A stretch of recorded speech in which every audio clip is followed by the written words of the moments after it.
About consonants in Swahili and how they are pronounced. So consonants in Swahili are very easy to pronounce.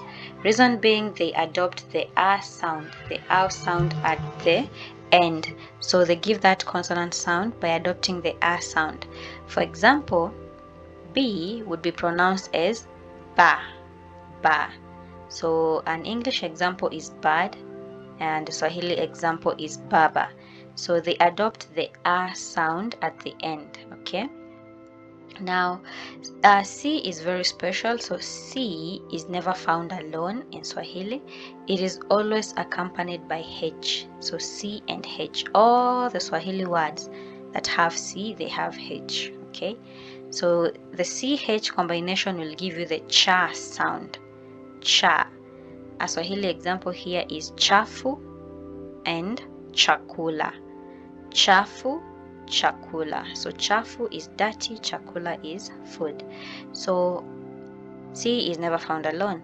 So all the consonants that we have, except Q and X that are not present in Swahili, will adopt the A vowel sound, and that's how we get our consonant sound. So all of them, they will take the A sound at the end. All right. So like any other language, we also have combinations of consonants. So let's see how they are pronounced. So CH, we've already seen it. So I'm going to start with D and H. So a combination of D and H will give the the sound. The. All right. So an English example here is either. So either, that the sound is what D and H combination in Swahili will give. So a Swahili example here is feather. Feather. Feather means money. Okay. The second combination is G and H. G and H. So when you have a combination of G and H, it will either it's supposed to give an R in French sound or a hard G. A hard G. So let's do the hard G. All right. So this example here is gali. Gali. Gali. Expensive. Good. So we also have a combination of S and H. That will give the sha sound. Sha. Like an English example here, ship. Sha sound. So a Swahili example that you have here is shauri. Shauri. That means advice. Okay, sha sound. Next, T and H, it will sound the same as D and H. So the sound. So an English example is think. Think. And the Swahili example is the luji. The luji. The luji. Snow. Okay.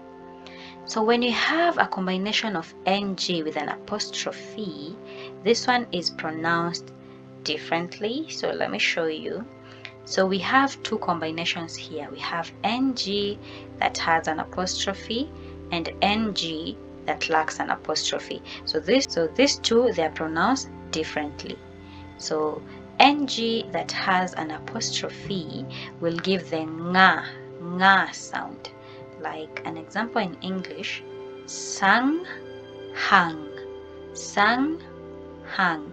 So the nga sound, there's no that G sound, you cannot feel it, okay? So nga, nye, ni, ngo, ngu. Nga, nye, ni, ngo, ngu. These are not words, they're not words, they're just for practice. Okay?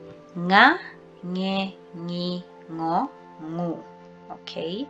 So a practice word. So let's practice this together. So we have the first one. Ng'ombe. Ng'ombe. Ng'ombe, cow. Okay? Second one, ng'ambo. Ng'ambo means overseas or across. Ng'ambo. Okay?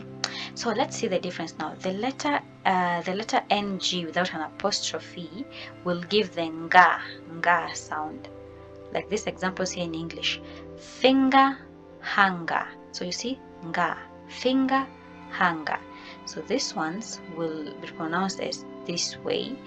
Nguvu, nguvu, which means strength, ngamia, ngamia, camel.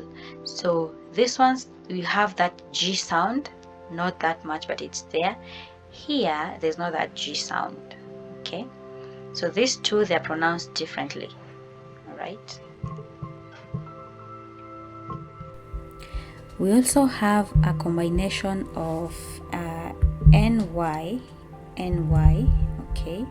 So N and Y, in Swahili, it's never a separate syllable, okay? It's not a separate syllable. So for this example, you'd say nyama, nyama. So nyama is meat, nyama. And here, nyuki, nyuki. Nyuki is B, nyuki is B. So NY, it's never a separate syllable, okay? Good. So let's try this combination here, a tricky one. Try this word. Let me give you a second. That's good. So nyanganya, nyanganya. So these are 3 syllables. Nyanganya, nyanganya. So nyanganya, snatch or grab. So anytime you see NY, a combination of NY, it's never a separate syllable, okay? So lastly, we have this M here. So M in the first section, it's a syllable, and in these 2 sections, it's not a syllable, right? So in the first section, this is how you'd pronounce these words. So mgeni, mgeni, mgeni, visitor, mgeni. The second one, mtoto, mtoto, child. And then the last one, mtu, mtu, person, okay? So notice the difference. So here you'd say mgeni, mtoto, and mtu. But here, M is not a syllable alone. So mwana, mwana. So it's not mwana, it's mwana, right? So mwana, child. Mwalimu, mwalimu, teacher. Mwalimu. So it's not walimu, no, mwalimu. Okay? And then the last one, mwili, mwili, mwili, body. Okay?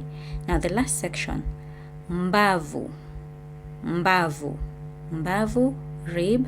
And then the last one, mvua, mvua, mvua, rain. So here M is a syllable, but in the last 2 sections, it's not a syllable.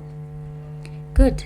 Thank you so much for joining me today. So that's how we pronounce consonants in Swahili. Keep in mind we don't have Q and X, and C is never found alone. Thank you so much for joining, and bye. Kwaheri for now.